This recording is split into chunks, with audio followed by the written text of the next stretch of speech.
It's Friday, September 23. In the headlines, Tropical Depression number 9, a threat to interests in Jamaica. JPS stands ready to manage the effects of Tropical Depression number 9.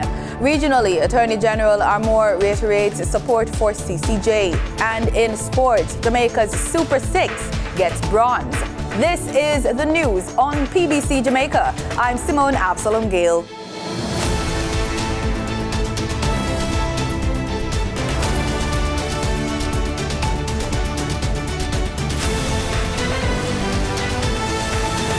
The National Meteorological Service says Tropical Depression number 9 has now formed over the Caribbean Sea and is a threat to interests in Jamaica. The Met Service says we can expect increased cloudiness, showers, thunderstorms and strong gusty winds across sections of most parishes beginning Saturday afternoon. Sea conditions are also expected to deteriorate. All small craft operators, including fishers from the Keys and Banks, should be arriving in port to start preparations for safe harbor. This afternoon, expect showers and thunderstorms mainly across hilly areas and southern parishes. Partly cloudy conditions should occur elsewhere. Starting Saturday, expect isolated morning showers forecast across eastern and north central parishes. Becoming mostly cloudy with scattered afternoon to evening showers, thunderstorms and gusty winds across most parishes. Lingering nighttime showers and thunderstorms are forecast. On Sunday, expect cloudy conditions with periods of scattered moderate to heavy showers, thunderstorms and strong gusty winds across most parishes. Lingering nighttime showers and thunderstorms are forecast. The Met Service will continue to monitor the situation. The Jamaica Public Service Company, JPS, says it is mobilizing its crews and other critical elements to manage the effects of the bad weather that is expected to impact Jamaica this weekend. The utility company is encouraging members of the public to take steps to secure their households and personal safety. We have more from Carla Thomas Hewitt. JPS says persons should take stock of trees on their premises that could pose a danger to their homes or to power lines and trim these where it is safe to do so.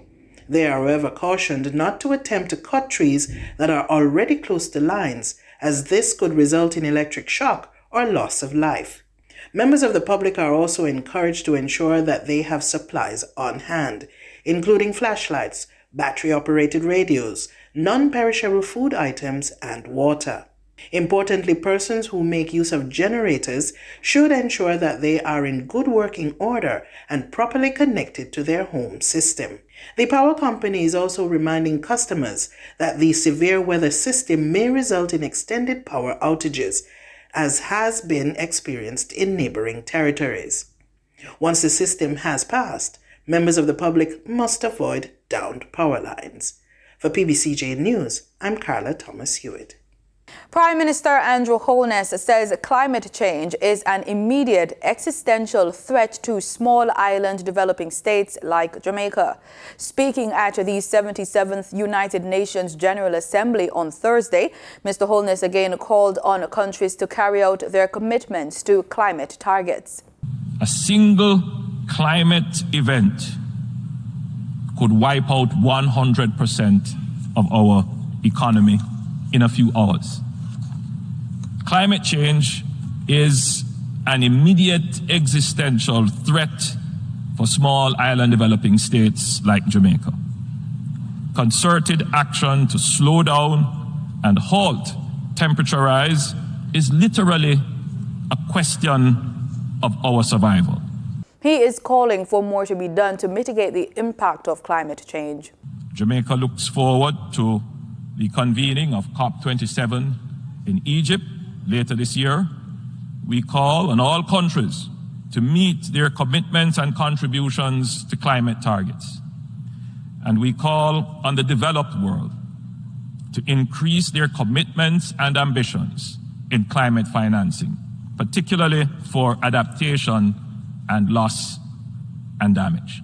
Mitigation means reducing climate change. It involves reducing the flow of heat-trapping greenhouse gases into the atmosphere, either by reducing sources of these gases, for example, the burning of fossil fuels for electricity, heat, or transport, or enhancing the sinks that accumulate and store these gases. World leaders have signed what is known as the Paris Agreement, which is a legally binding international treaty on climate change. It was adopted by 196 parties at COP21 in Paris on December 12, 2015. In other local news, we have an update on the Senate's debate on the new Firearms Act. The legislation calls for harsher penalties, such as 15 minimum years of imprisonment for offenses related to the act. Government Senator Matthew Samuda started the debate on Thursday, arguing that the use of illegal guns has reached crisis levels. Over time, the proliferation of an increased access to illegal firearms have had a debilitating and disruptive impact on the social and economic development of the country. Over the last 25 years, Jamaica has recorded an average of 1,270 murders annually, with the vast majority committed with the use of a gun. That has left us at times with our murder rate being 3 times the regional average in a region that is 3 times the world average. He says the security forces seize about 625 firearms on an annual basis. The crime statistics show that last year in 2021, 85% of total murders and 80% of all robberies committed nationally involved the use of a firearm. This trend has continued into this year, and as year-to-date statistics indicate that since the start of the year and up to August 27th, 842 or 85% of the 996 murders recorded nationally were carried out with the use of a gun. Additionally, the firearm was featured in 470 or 79% of the 598 recorded robberies, which represents a marked increase from, say, 4 years ago when the gun featured in approximately 72% of robberies. In his contribution to the debate, opposition spokesman on national security Peter Bunting welcomed the new legislation. We must support anything that would move us forward in that regard. In fact, if you look at the latest JCF statistics, when this Memorandum of Objects and Reasons was written, we had a murder rate of about 47 per 100,000, 46.5 round to 47 per 100,000. Year to date, as we speak, we're already going at a pace of 57 per 100,000. The Firearms Prohibition, Restriction and Regulation Act 2022 seeks to repeal and replace the Firearms Act of 1967, which will make it much more relevant and address the current situation. Persons interested in the agro-processing and food manufacturing industries can head out to the Scientific Research Council's facilities on Old Hope Road in Kingston to experience SRC on show, Unlocking Success, the expo. The SRC is sharing information on alternative sources of income for Jamaicans, providing financial counseling to aspirants and showcasing the products of various businesses assisted by the SRC over the years. A total of 15 exhibitors have confirmed their participation in the event.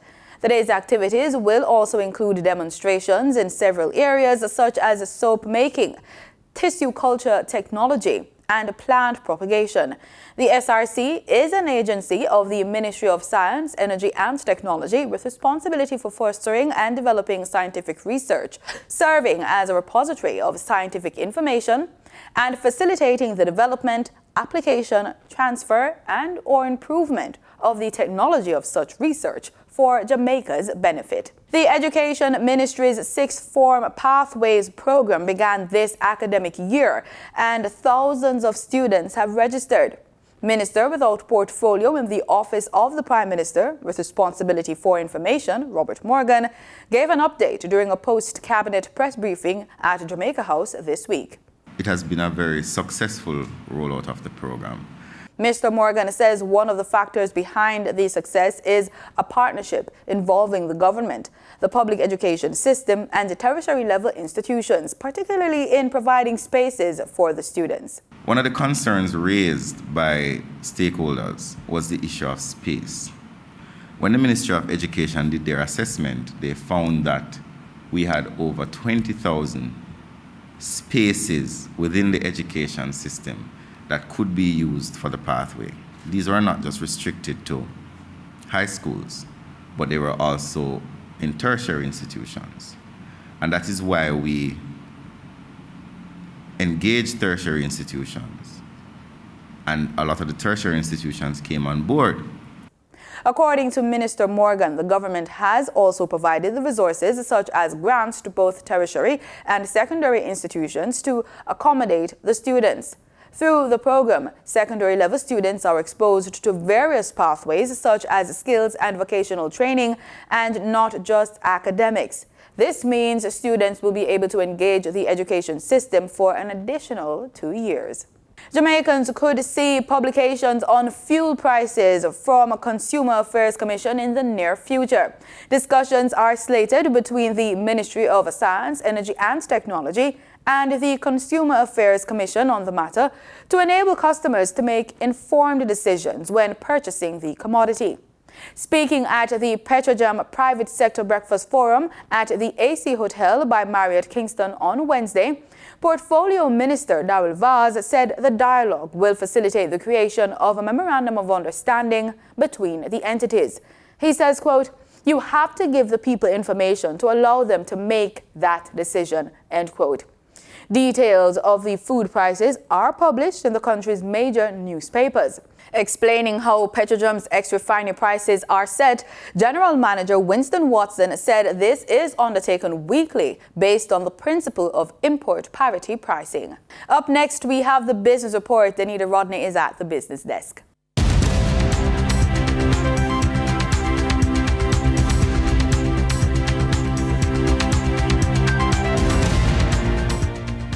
Following his appointment as an executive consultant at Sterling Asset Management, veteran investment banker Kalanda Hutchinson says he is excited to be a part of the team.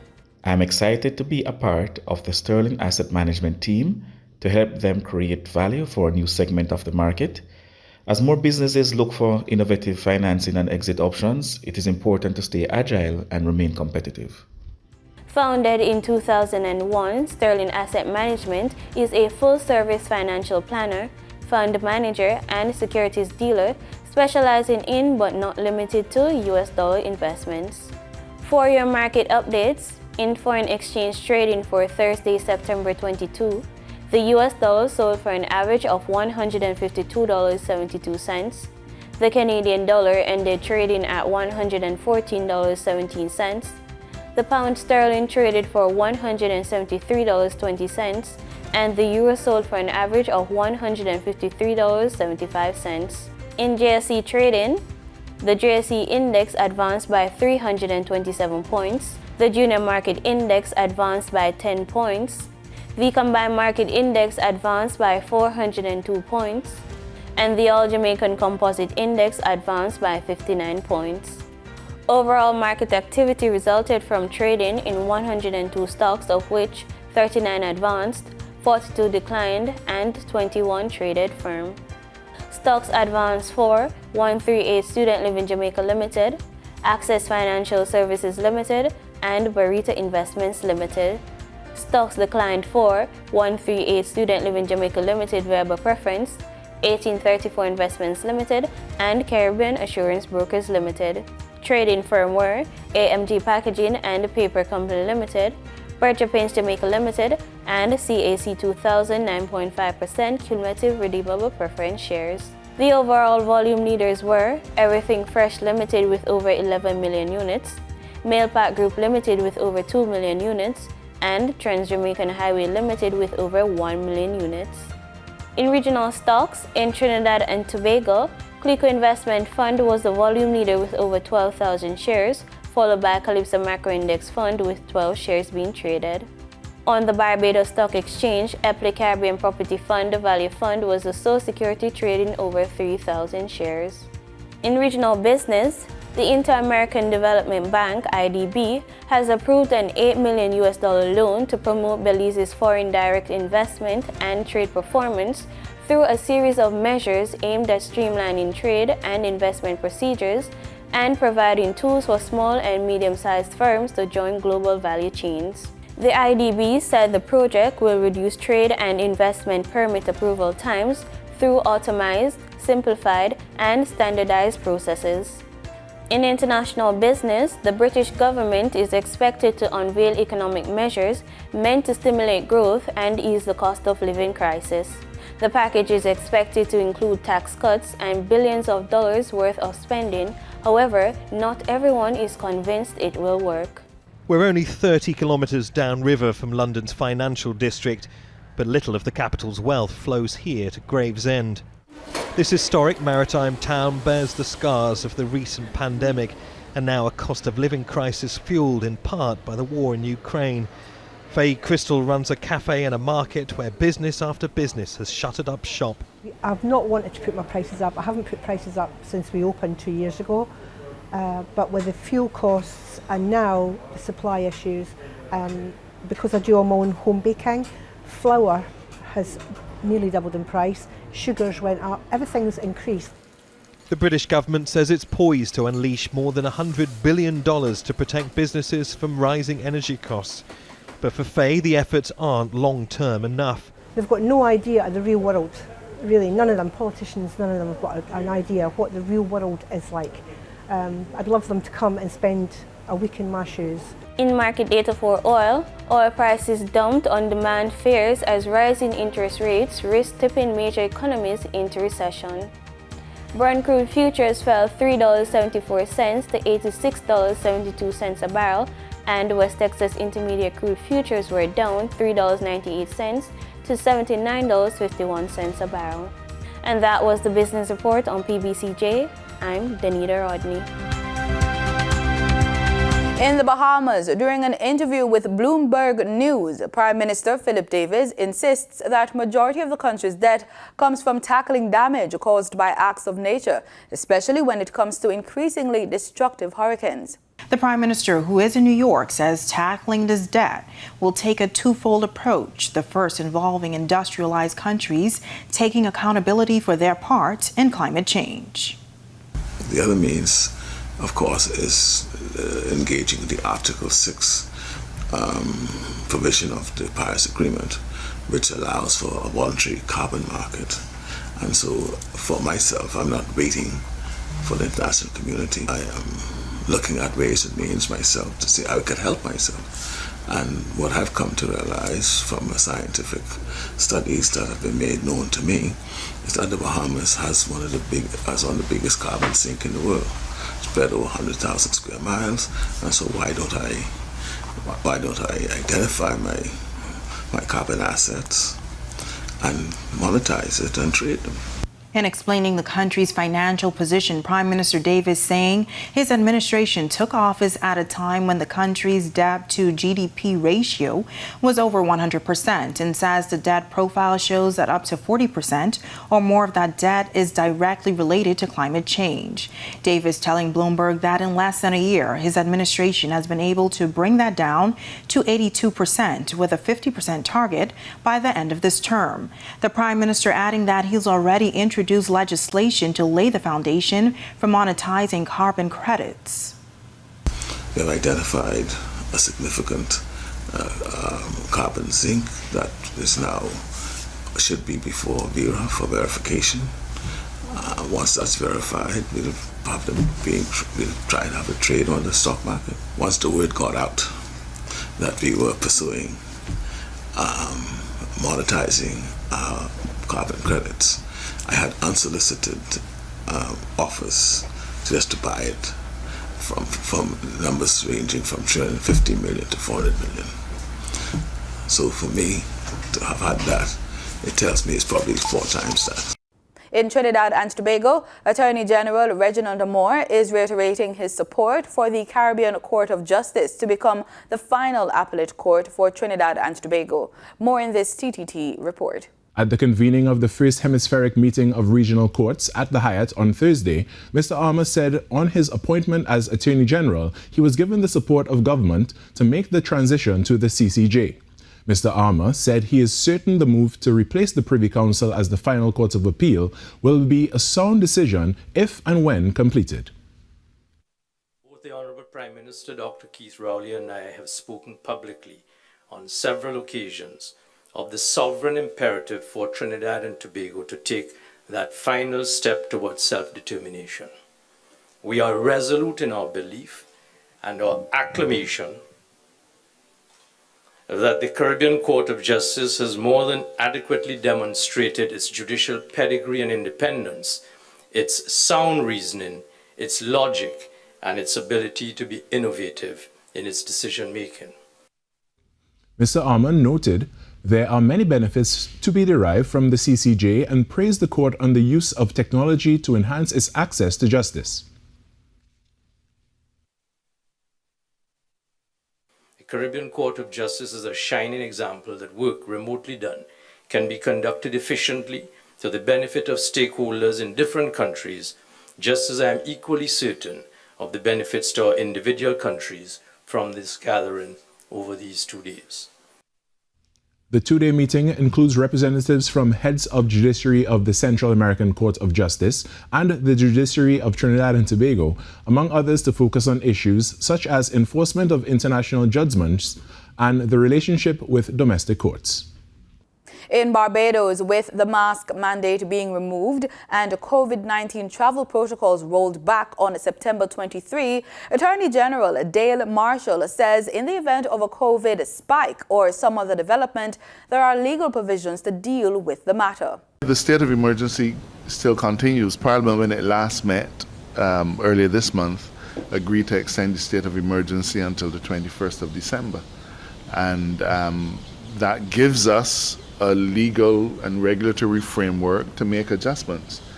We've been adjusting downwards in terms of the level of restrictions on Barbadians, but if necessary, there's all of the legal powers that were here from March of 2020, those are still available to us. So on the advice of the CMO, if it is necessary, we do have the opportunity to tighten things again.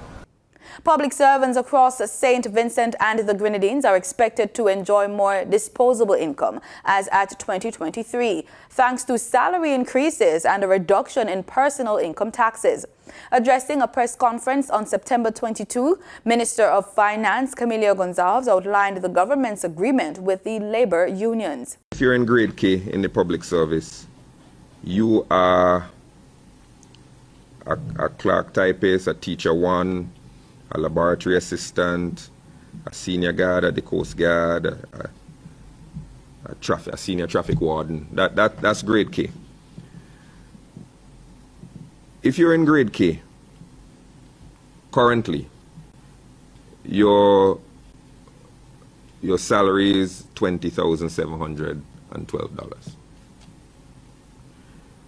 With the 2.5% increase next year, you're going to go up to $21,229. But wait, there's more. You are now not taxed because you are below the threshold, the $22,000 threshold. So this year, that grade K person is spending $700 in income tax. Next year, because the threshold has raised, they're not paying that $700 in income tax. So their tax, their salary reduction, their salary increase is not 2.5%, but it'll actually be 3% when you take out the taxes that they're saving. Let's move up the chain to grade H. Maybe you're a teacher 3, or you're a chief guard, you're a staff nurse. Your grade H salary is $38,832 right now. All right. With the there's a 2.5% increase that you will get. And also now, your tax bill is going to be reduced by over $1,000.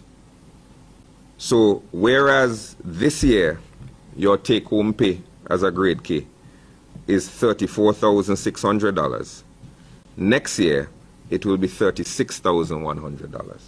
So your salary, if you're in grade K, is actually going up 4.5%, not 2.5%. Once again, just like in 2018, we've decided in the Ministry of Finance to twin a wage increase with a tax reduction, and that tax reduction is 2% down in this point and $2,000 up. And we think that in light of the challenges that we're facing, the reduction is, this tax reduction is fair, is a return to our path of reducing our tax rate to the middle 20s. Prior to the 2018 budget, we hadn't reduced taxes since 2009, so there had been a 9-year stretch when we hadn't been able to reduce taxes. Of course, you had the global financial crisis coming around at that time. But now, in 2018 and again in 2022, 4 years apart, we're reducing the taxes twice. And we're increasing the salaries again. In international news, more than 1 million people are still without electricity in Puerto Rico following Hurricane Fiona. The storm hit Puerto Rico on a Sunday, causing a blackout across the island. More than 3 million people have been affected. Manuel Rapallo reports. On the outskirts of Puerto Rico's capital, San Juan, Victor Serrano, an electrician, is helping his neighbor repair power generator cables in the wake of Hurricane Fiona. I'd help any one of my neighbors. We're all here to help each other. With the generator cables repaired, Luis Alvarez hopes to power a few appliances in his home. After 5 days without electricity, success. The lights are back on, at least until the petrol powering Luis's generator runs out. I look at my situation and I think about people who don't have the economic means. How do they get by without electricity and running water? Those on the island fortunate enough to have generators are managing through the persisting blackout. But for low-income residents like Fernando and Isabel, no electricity has meant spoiled food and sleepless nights. Right now, what's coming is a heat wave, temperatures of 40 degrees, and we're already feeling it. Many here say power outages have been a problem for years, blaming an antiquated power grid and poor management by Luma, the island's power management company. Jorge Bracero, an energy sector whistleblower, says Fiona dealt a death blow to an already crumbling electricity infrastructure. I think we need a massive overhaul. We need massive upgrades in infrastructure in the streets, but we also need a massive overhaul in our power generation. The U.S. government has promised to increase aid and assistance to Puerto Rico in the wake of Fiona. Though many seem skeptical, the help will be enough. In the island's commercial centers, it's clear that lack of electricity is having a damaging impact on the local economy. As night falls over San Juan, the sounds of power generators echo through the streets. And the question on everyone's mind is how much longer will it be before power is fully restored on the island? In sports, the Super 6 ladies, Jamaica's all-female elite shooting team, shot their way to third place at the Pan American Handgun Championships in Frostproof, Florida on Wednesday. The team created history competing for the first time at this level. The Super 6, comprising 4 police women and 2 civilians, picked up bronze competing in the ladies' production optics division. The team of Captain Shashagay Mullings, Kayla Keane, Shayon Campbell, Renee Rickey, and Yoni Campbell finished behind winners of the United States and runners-up Brazil. Meanwhile, Ryan Bramwell also made his way to the podium in the men's senior production optics division. Bramwell grabbed silver behind Brazilian Augusto Ribas and Great Britain's Richard Ingram. Jamaica sent a 26-member team that will return to the island on Friday. And that's it for the news on PBCJ. I'm Simone Absalom Gale. You can follow us on our social media platforms at PBC Jamaica.